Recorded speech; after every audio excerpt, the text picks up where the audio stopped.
E Bwana, unihukumu, unitetee kwa taifa lisilo haki. Karibu ndugu msikilizaji na mfuatiliaji wa Oratorio Canossa Media katika tafakari ya neno la Mungu.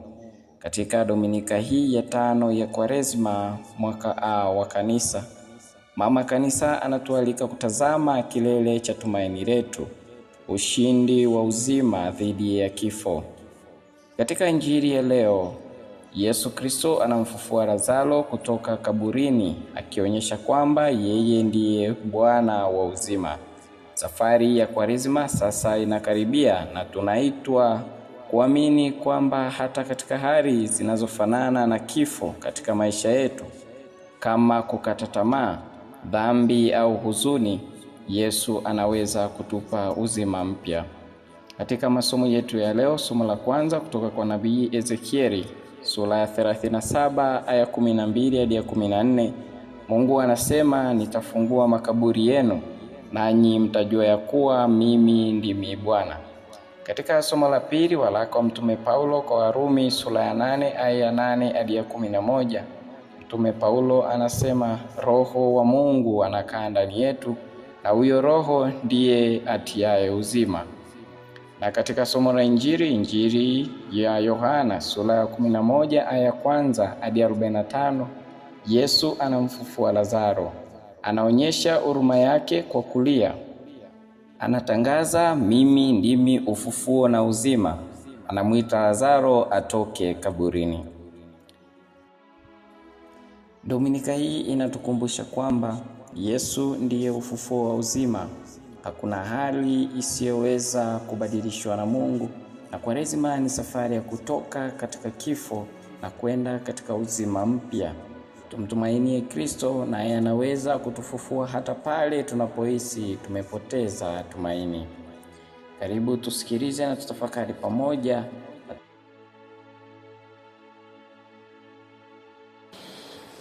Kwa jina la Baba na la Mwana na Roho Mtakatifu. Bwana awe nanyi. Ndugu zangu wapendwa katika Kristo, karibuni leo tunapoadhimisha juma la 5 la Kwaresma. Tunakaribia kabisa katika adhimisho kuu la Pasaka. Hivyo maandalizi yetu ya leo yanatualika kutafakari juu ya ufufuko,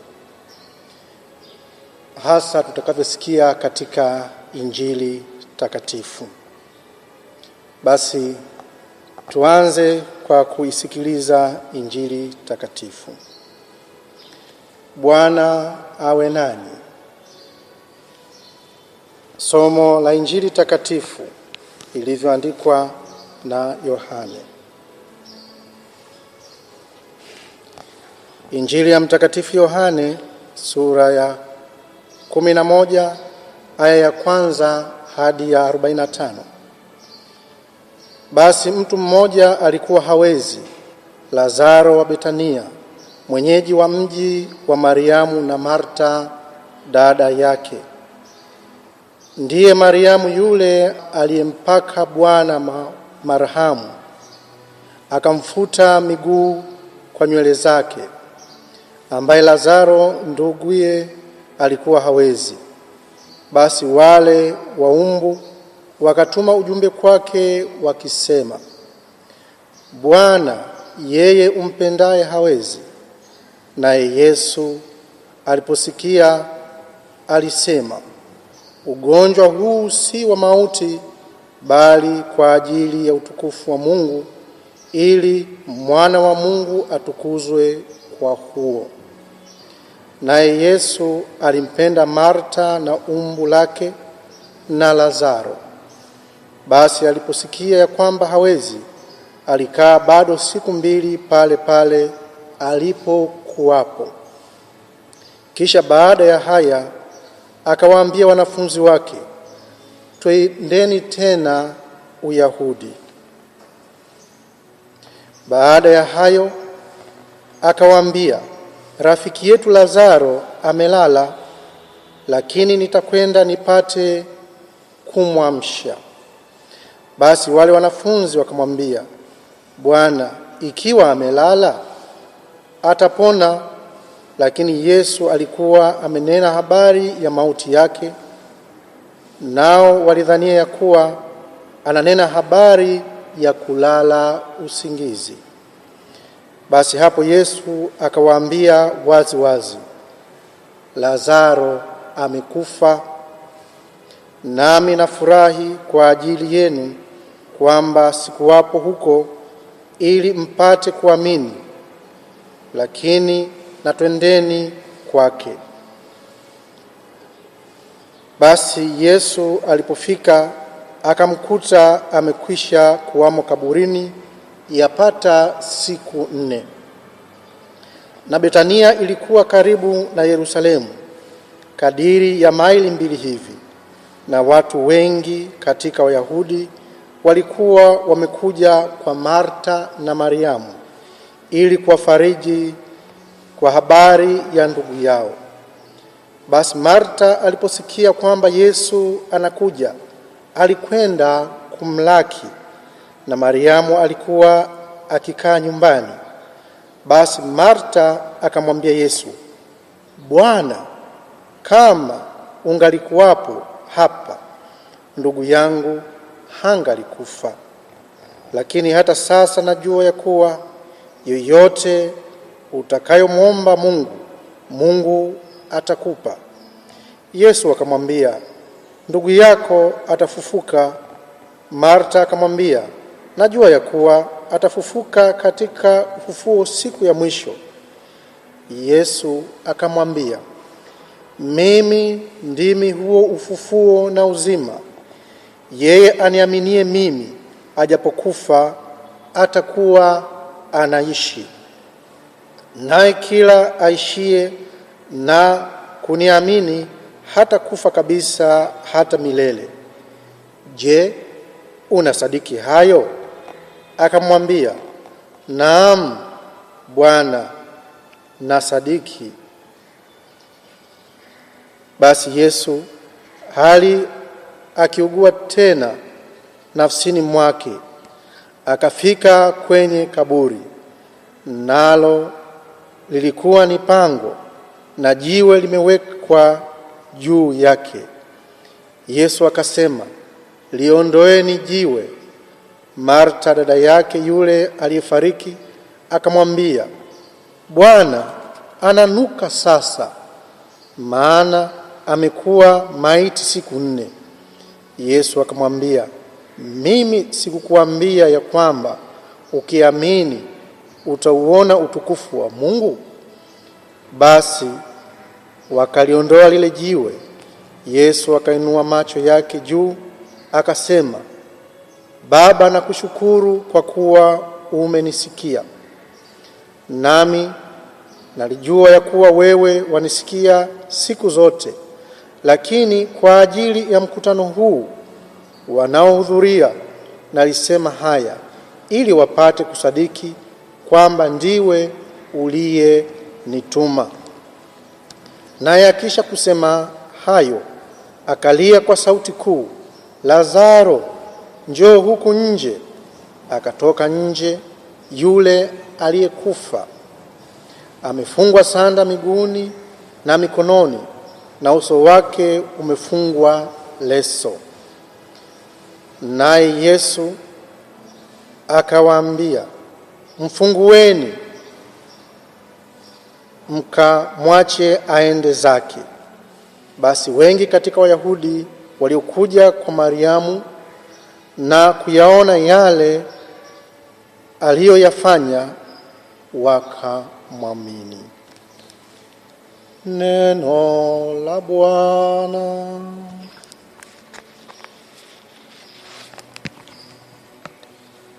Ndugu zangu wapendwa, kama nilivyosema mwanzo wa adhimisho hili, leo tunaadhimisha juma la 5 la Kwaresma, na maada kuu ya leo ni juu ya tumaini la ufufuko. Hatuwezi kuongelea ufufuko kama hatujataja kufa na kuzika. Tumesikia katika Injili Lazaro amekufa na amezikwa. Ni muendelezo wa matumaini ambayo tunayapata katika Agano la Kale. Labda kwa ufupi tu tugusie historia ya kufa na kuzika katika tamaduni za Kiyahudi ambazo tunazipata katika Agano la Kale. Tukisoma katika kitabu cha Mwanzo sura ya 23, tutasikia kifo cha Sara. Abrahamu ananunua shamba ili aweze kumzika mke wake Sara, na katika shamba lile la Makpela kulikuwepo na pango. Hivyo Abrahamu anamzika mke wake katika pango, na baada ya kifo cha Abrahamu naye anazikwa katika pango. Ni pango hilo hilo ambapo Sara amezikwa. Tunaambiwa vile vile kwamba waliofuata hasa Isaka na Rebeka nao walizikwa katika pango hilo la Makpela. Na baada ya kifo cha Yakobo huko Misri, mwili wake kama tunavyosoma uliwekwa dawa, ukahifadhiwa na ukasafirishwa, ukaja ukazikwa tena katika hili pango la Makpela, ambapo tayari ameshazikwa Abrahamu, Isaka na Rebeka. Tunasoma kitabu cha Mwanzo sura ya 49 aya 28 hadi ya 33. Na tunaambiwa vile vile baada ya kifo cha Yusufu huko Misri, mwili wake naye ukawekwa dawa na akawekwa katika sanduku. Alihifadhiwa hadi safari ya wana wa Israeli ilipoanza, wakabeba mabaki yake kwenye hilo sanduku wakaupeleka hadi katika nchi ya ahadi. Tunasoma kitabu cha Mwanzo sura ya 50 aya 26. Basi Yusufu akafa mwenye miaka 110, wakampaka dawa, wakamtia katika sanduku huko Misri, na baadaye akazikwa huko Shekemu. Na hapa haielezwi kwamba ni kwenye pango, maana yake inaonyesha kwamba alifukiwa pamoja na sanduku lake. Hapa tunapata katika kitabu cha Yoshua sura 24 aya 32. Mtu ambaye hatusikii kwa undani jinsi alivyozikwa ni Musa. Katika Kumbukumbu la Torati sura ya 34, ni Mungu mwenyewe alimzika. Tunaambiwa alizikwa huko Moabu kwenye bonde. Na leo katika Injili tumesikia habari za maziko ya Lazaro, naye amezikwa katika pango, na mlango wa pango hilo ni jiwe. Hivyo Yesu anapokuja anasema litoeni hilo jiwe. Inakuwa rahisi kulitoa lile jiwe, na huyu maiti anatoka nje, anafufuliwa na Yesu. Na tunapoendelea kutafakari kipindi hiki cha Kwaresima na kufika Ijumaa Kuu, tutasikia tena Yesu baada ya kifo chake alizikwa katika kaburi lililochongwa, na jiwe linavingirishwa linafunika lile kaburi. Kwa hiyo ni makaburi ya kuchonga. Kumbe utaratibu huu wa kuzika na kuhifadhi maiti ni tumaini la ufufuko. Kuchonga pango ili kuzika ni tumaini la ufufuko ambalo tumelisikia katika Injili. Wakristo wetu wa kwanza, hasa wale wa Roma, walizingatia tamaduni hizo za kuchonga makaburi na kuwahifadhi maiti. Ukienda mji wa Roma utakuta makaburi yanayoitwa katakombe, ambayo yamechongwa kwenye miamba, na juu utakuta kuna nyumba au kuna kanisa. Yapo hayo makatakombe mbalimbali. Kuna katakombe la Domitila, kuna katakombe la Marcelino, la Petro, la Agnesi, katakombe la Komodila, la Generosa, la Priscilla, la Mtakatifu Kalisto, la Mtakatifu Laurenti na mengineyo. Mimi binafsi nimebahatika kutembelea katakombe ya Domitila, katakombe ya Priscilla na katakombe ya Anyesi. Ukifika chini utaona jinsi walivyochonga hiyo miamba na jinsi walivyohifadhi hii miili ya wapendwa wao ambao walimaliza maisha yao ya hapa duniani. Lakini lote hilo ni katika tumaini la ufufuko. Kusingekuwa na tumaini la ufufuko, wasingehangaika kutunza miili hiyo. Ndugu zangu wapendwa, mara nyingi utasikia watu wakituuliza, hasa sisi wa Katoliki, kwamba kwa nini tunazika kwa kutumia masanduku? Kwa nini tusingefukia tu ardhini? Au kwa nini tusingetupa tu hii miili mahali fulani? Kwa hiyo kumbe tunafuata tamaduni za tangu kale, za tangu mzee wetu wa imani Ibrahimu aliyechagua pango. Kwa hiyo kumbe sanduku ni mfano wa pango lililochongwa, ni mfano wa kaburi lililochongwa kwenye mwamba. Ni kwamba sasa kwenye ardhi hatuwezi kupata miamba tukachonga kila mahali kuweza kuwazika wapendwa wetu, lakini basi sanduku la mbao ni mfano wa mwamba, mfano wa pango walilotumia mababu zetu Ibrahimu, Isaka, Yakobo zamani hizo. Lakini lote hilo linatuleta katika tumaini la ufufuko. Kusingekuwa na tumaini la ufufuko, tusingehangaika. Tamaduni za kuchoma mwili au kutupa miili zilikuwa ni za kipagani, hivyo Wakristo wa mwanzo hawakuziiga na hawakuzipenda. Kwa hiyo sisi kama waamini hatutupi miili ya wapendwa wetu pale wanapofariki, bali tunawatunza tukiwa na tumaini la ufufuko.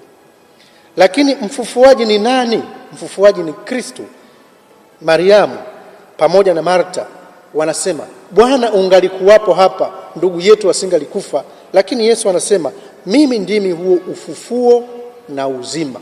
Kumbe mfufuaji tunaye, hatuna haja ya kuhangaika. Labda mara nyingi hatutambui uwepo wa mfufuaji kati yetu. Tunahangaika huku na huku kwa sababu hatujui kwamba tuna mfufuaji. Hatutambui uwepo wa Kristo kati yetu. Mtaguso mkuu wa Vatikani katika ile Constitutio ya Liturgia Sacrosanctum Concilium namba 7 inatufundisha uwepo wa Kristo. Tunasoma hivi: kusudi kutimiza tendo kubwa namna hii, Kristo yupo daima katika kanisa lake kwa jinsi ya pekee katika maadhimisho ya liturgia.